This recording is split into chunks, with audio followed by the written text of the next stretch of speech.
semen is of an extraordinary level of potency. You are using it to spill it on the JNU bed sheets.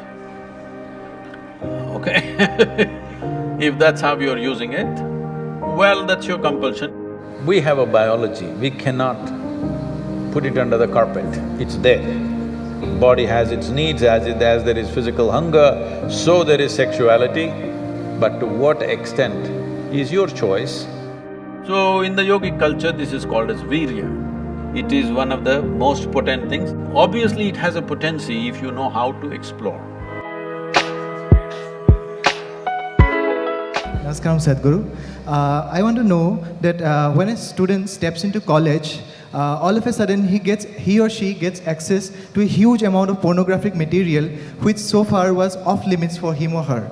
And in the process, he or she enjoys that, and as we said, he or she experiences heaven on earth. But, and we even have nicknames for those people who overdo it. They masturbate. We overdo it sometimes. So how do we know how much of that is good or bad? And so can we have the truth about masturbation? Oh, looks like a popular question, eh?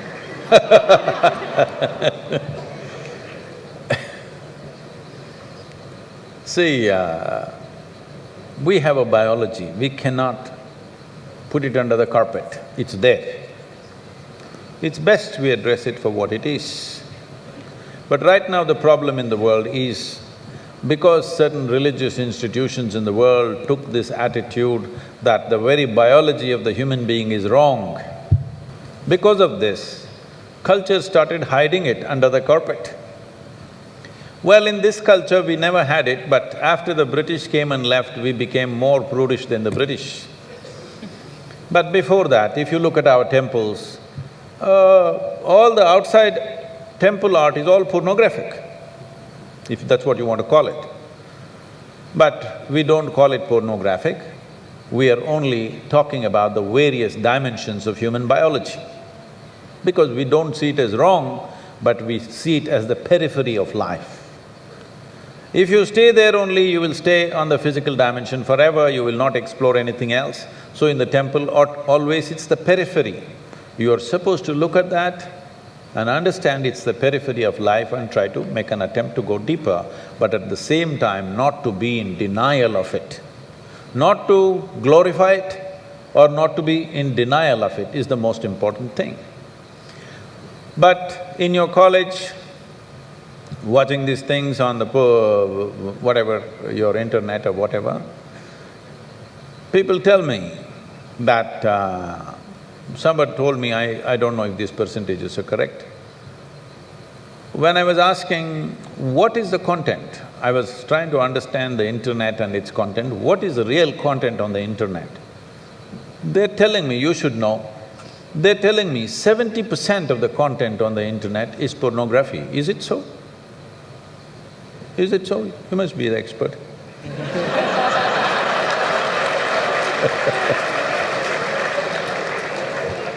Is somebody doing PhD on it? They told me 70%. I said 70% is unreasonable and sick levels of pornography. If it occupies a small percentage, it's okay. 70% of a technological platform which could do millions of things, unfortunately is pornographic. Just biology of life. It's very unfortunate because once you come as a human being, your biology is not the front end of your life. It is one part of your life. This cerebral capability came so that your intelligence becomes the front end of your life, and if you become conscious, your consciousness becomes the front end of your life. Biology is the front end of a bull. It's okay for him, that's all he knows. But biology should not be the front end of a human life, it is part of our life. We are not denying it. So, at a certain stage in your life, it's like this. A 95-year-old man went for a medical checkup with his doctor.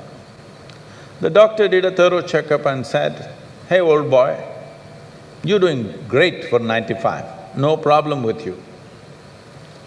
Then the old man asked, "Doctor, but what about my sex life?"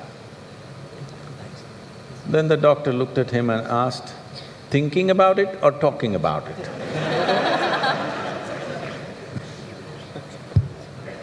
So at different stages of life, there are some times you only think about it and talk about it, there are some times you indulge in it.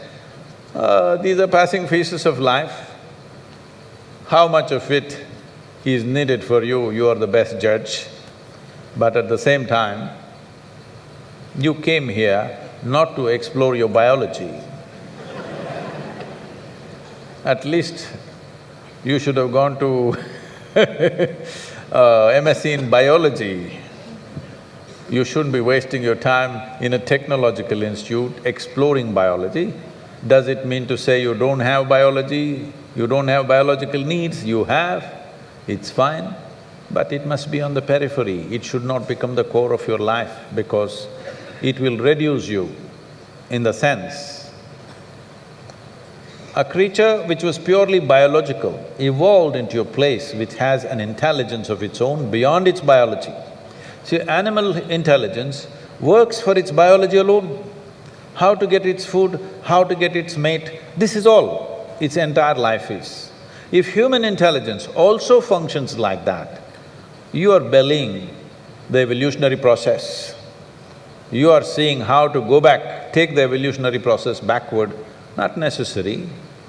This does not mean you do not have a body has its needs, as there is physical hunger, so there is sexuality. You have to address it in some way, but to what extent is your choice, but definitely it should not be the front end of your life because you're rolling back evolutionary scheme of putting your intelligence and consciousness in the front. Instead of that, you're putting your biology in the front.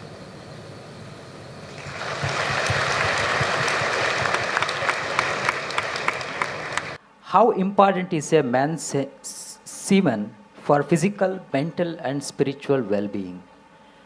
Can wasting our semen damage us spiritually? Well, you know, semen is the basis of your physical existence, whether you're a man or a woman. You have come into existence because that is 50% of the ingredient, yes? Well, we have skin, we have epithelial cells, we have hair, we have many other aspects of body, you know, heart, liver, kidney, so many things. All these cells are of a certain potency in their own way. But semen is of an extraordinary level of potency, it can create a whole new life.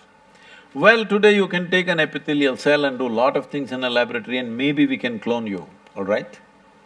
So the potential is here also, but it is not in the same dynamics as it is in a cell, which you're referring to as semen. So in the yogic culture, this is called as virya. Virya also refers to what you call as vajra, which means stability, or diamond, which is the hardest thing. So in the human body, virya is considered to be like vajra. That means it is one of the most potent things if you know how to use it. Well, how to use it means you can use it to produce a child, that's one thing. Well, if you are… this question is coming because you are using it to spill it on the JNU bed sheets, okay? If that's how you're using it, well, that's your compulsion, you're doing whatever you're doing. This is not something to be judged morally, that's not the point, it's a question of what is the level of compulsion that one has. But anything in this body, can it be transformed into a different level of function? Absolutely. Not just semen, just everything in this body can be transformed. See, suppose I gave you all soup-making ingredients, same soup-making ingredients to every one of you. Do you believe all of you will produce the same soup? No. You will produce 500 varieties of soups, those same ingredients. That's all that's happened with us right now. All of us are fundamentally same ingredients, but see how different each one of us are. Different soups. Well, if I give you soup-making ingredients, either you can make a great soup or a lousy soup. Depends what kind of skills you have, isn't it? So this goes for everything, not just for semen. Every dimension of your body and your mind, you can transform into something tremendous, or you can make it mediocre, or you can make it a serious problem. Every aspect of your life. That goes for this aspect of life also.